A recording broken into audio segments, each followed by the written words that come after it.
Racikan Berita 1. Masih semangat, teman! Masih semangat, teman! Hidup rakyat! Hidup rakyat! Hidup perempuan yang melawan! Hidup... Terima kasih kawan-kawan. Mari kita tetap berjuang. Merdeka! Merdeka! Merdeka! Merdeka! Terhadap aksi pada hari ini, kita tahu bahwa rezim jahat yang dipimpin oleh Presiden brengsek Jokowi telah merasa selesai untuk menghukum rakyat, menghukum negara dalam kejahatan. Tetapi dia lupa bahwa ada Allah yang pada saat masa terakhir, entah ada mimpi apa, MK membela rakyat. MK telah mengubah apa dalam rencana-rencana mereka. Sehingga rakyat marah. Ini adalah demo setelah rakyat kemudian telah melakukan satu perlawanan. Oleh karenanya rakyat sekarang walaupun sudah menyelesaikan dari masalah MK, tetapi rakyat sekarang ingin tetap menuntaskan, yaitu menurunkan Jokowi, suatu rezim yang jahat yang akan dituntaskan pada saat sebelum perhelatan pilkada. Oleh karenanya kami mohon tanggapan Pak Marwan. Kira-kira apakah keinginan rakyat ini untuk menjatuhkan atau itu menyeret Jokowi akan berhasil? Di mana sekarang skala kemarahan rakyat di seluruh Indonesia sudah dilakukan perlawanan. Insya Allah ini bisa berhasil.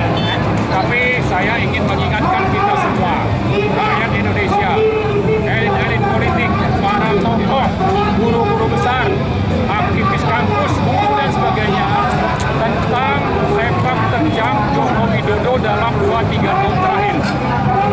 Bahwa kita mencatat bagaimana nafsu berkuasa Jokowi dimulai dengan upaya untuk memperpanjang masa jabatan, berkhianat kepada PDIP, dan itu terus berlangsung sampai misalnya mengaksangi lembaga yudikatif seperti MK untuk meloloskan Gibran menjadi cawapres, lalu berlanjut dengan mengangkangi partai-partai, termasuk menyandra partai-partai yang punya kasus untuk memuluskan agendanya.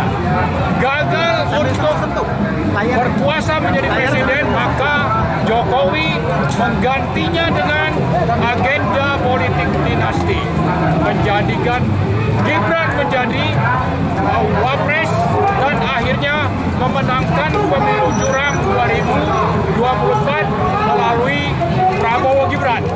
Kemudian Jokowi ingin melanjutkan politik dinasti dengan apa? Dengan mengangkangi MK, menerbitkan keputusan nomor 23 agar Kaisang bisa menjadi cagup atau cawagup.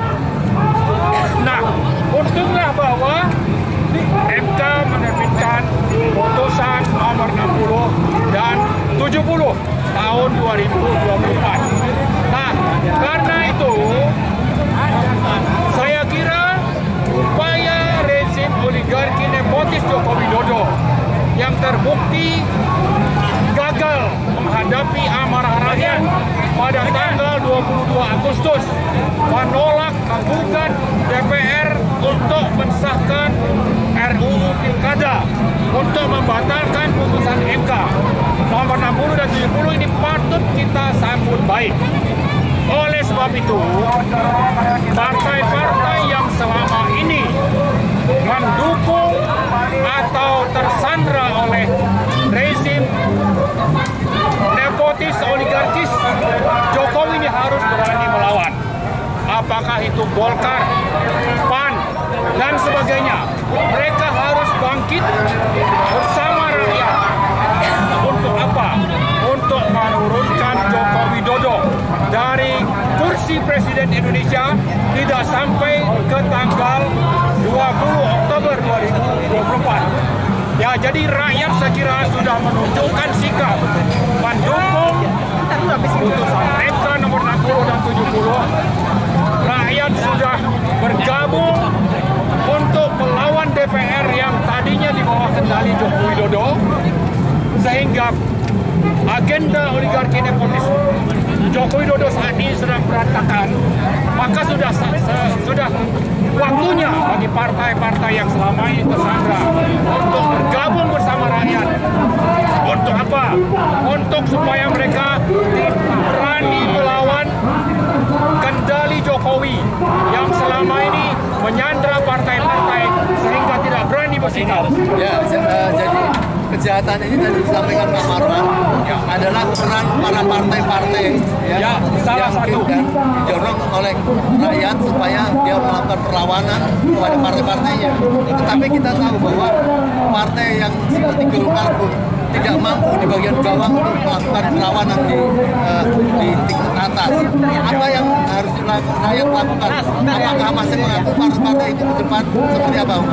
Ya, saya kira partai-partai itu harus kembali kepada tujuan mereka membentuk partai, yaitu untuk menyuarakan suara rakyat. Kalau rakyat menginginkan adanya reformasi misalnya, atau tegaknya demokrasi, atau tidak adanya pengkhianatan terhadap konstitusi, maka sudah seharusnya partai-partai itu mendengar suara rakyat, bukan tunduk kepada keinginan Joko Widodo. Nah, oleh sebab itu, tanggal 22 Agustus mestinya menjadi titik balik bagi partai-partai ini untuk melawan Joko Widodo. Mereka tidak perlu takut lagi kepada Joko Widodo dan harus bergabung bersama rakyat. Toh mereka selama ini memanfaatkan suara rakyat untuk mereka tetap berkuasa. Ya. Baik. Saudara sekalian, sudah maghrib dan kita lihat suasana sudah tidak kondusif karena para demonstran sudah saling lempar-lemparan dengan di dalam. Saya khawatir nanti sudah mulai gas air mata, sudah mulai ditembakkan kembali. Oleh karenanya, marilah sekali lagi jangan sampai kita tidak menyelesaikan, tidak menuntaskan penyeretan Jokowi bersama rakyat, bersama para tokoh, dan ini yang akan segera harus kita lakukan. Satu lagi. Saya ingin mengajak rakyat semua bergabung dengan partai apapun itu, bersama-sama memakzulkan Joko Widodo agar lengser dari kursi presiden. Baik. Terima kasih. Ya, Assalamualaikum warahmatullahi wabarakatuh. Waalaikumsalam. Selamat sore teman-teman, rekan-rekan media semuanya dan seluruh masyarakat Indonesia. Hari ini saya melakukan konferensi pers karena kita tidak ditemui oleh perwakilan rakyat kita. Oleh karena itu kita melakukan konferensi pers ini. Pertama, kita menuntut pertanggungjawaban dari Presiden Joko Widodo atas dosa besarnya selama 10 tahun. Yang kedua, hadirnya kita di sini, kita suarakan aspirasi kita untuk menolak fungsi TNI Polri atau RUU TNI Polri. Terus yang ketiga, kita meminta mendesak kepada DPR RI agar tidak membuat atau menyusun undang-undang secara serampangan, secara brutal, tanpa melalui prosedur dan mekanisme perundang-undangan yang itu sesuai dengan prinsip demokrasi.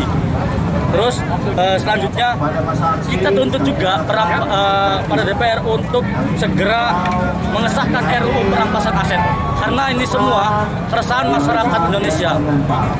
Korupsi sudah membudaya, oleh karenanya perampasan aset harus segera disahkan. Mungkin kiranya itu saja yang dapat saya sampaikan. Terima kasih atas perhatian semuanya. Ini sebetulnya masuk ke DPR. Ya. Mana tadi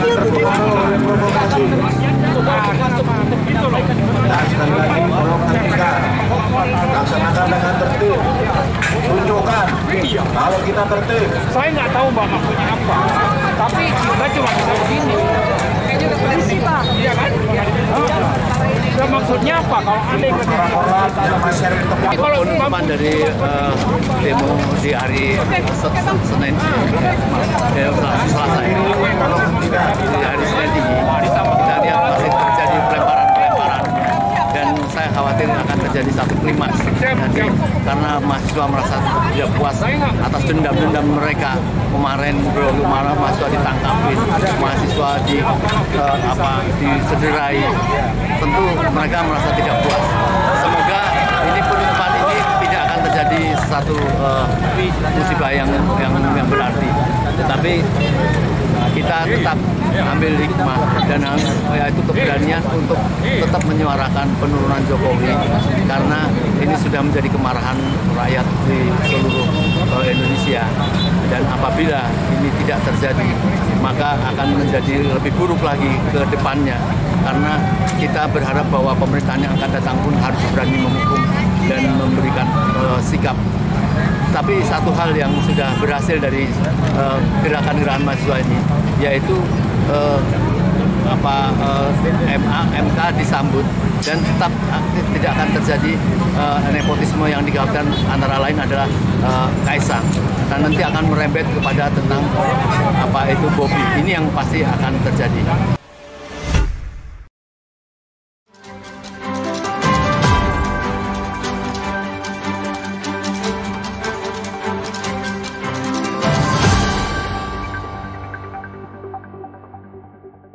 Racikan Berita 1.